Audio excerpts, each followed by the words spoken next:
everybody, Chris the Old Ass Retro Gamer here.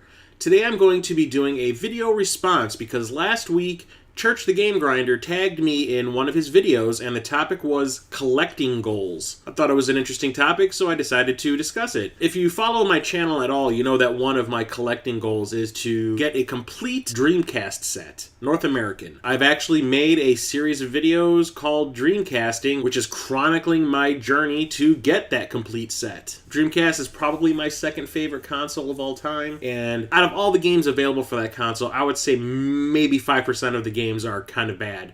But for the most part, they're pretty fun, even the sports games, which shocks the hell out of me. Another goal I've set for myself is I want to get a complete Psygnosis console set, which is another series of videos that I am doing called Psygnosis Quest. Kim Justice, who is another YouTuber I watch a lot, does a lot of videos about the British gaming scene, and Psygnosis was the topic of one that I found very interesting, and I found out that I never really gave that developer an even break since I'd only played a lot of the either really popular ones that they were known for or a lot of the really crappy ones that they weren't, and I never played any of the ones in between, and I found that they do make great games, so I decided to try to get as many, if not all of them, if possible. But outside of that, I really don't have many long-term goals. I mean, I know when you watch my pickup videos, it looks like I just buy any old thing that comes my way, which is not true.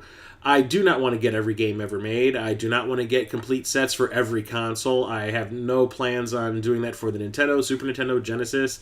I buy whatever I find interesting or that I remember playing back in the day that was fun. And of course, because of my interest in films, I tend to buy a lot of licensed games. I also collect movies, so that's kind of an offshoot of that. Do I want all of them? No. But the most important aspect of my collecting to me is to reclaim all the games that I had when I was a child, when I first played these consoles. Like I've always said, at the beginning of 2011, I lost my job of 11 years, and while I was unemployed for about 4 months, I ended up having to sell my entire collection. There were a few games here and there that I refused to sell based out of the fact that I thought that they were awesome or that I knew that they were worth a lot of money and I just didn't want to part with them because I knew that if I ever did get back into collecting, I'd have to repurchase them, and I did not want to have to do that, which is why I wish I did not sell my TurboGrafx collection because that was stupid. But I would love to be able to reclaim all of the games that I had in my collection originally, which is going to be very hard since a lot of them were pretty expensive, and I sold for next to nothing because I just needed money to, keep the lights on in the apartment. But for nostalgic reasons, I would just love to be able to get all the games that I had when I was a kid. That is my ultimate collecting goal, is to just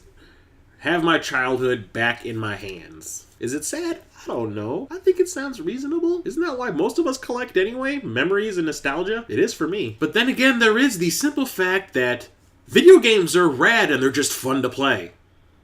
I mean, duh. So there you have it. Those are my collecting goals. I know this is supposed to be a tag video, but I've seen that this topic has just gone through almost every YouTube gamer out there.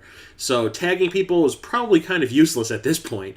So if you are a YouTube gamer and you're subscribed to my channel, or you're just watching this randomly and you have not yet been tagged by anybody, feel free to make a video about it, and if you don't want to make a video about it, but you still want to talk about this topic, leave your response in the comments below, because I really am interested in hearing from you. Thanks to Church of the Game Grinder for tagging me with this topic. I appreciate it. He's a cool dude. Check out his channel if you haven't already. Subscribe, and I will leave the link to his channel below. So until next time, I am Chris the Old Ass Retro Gamer, signing off.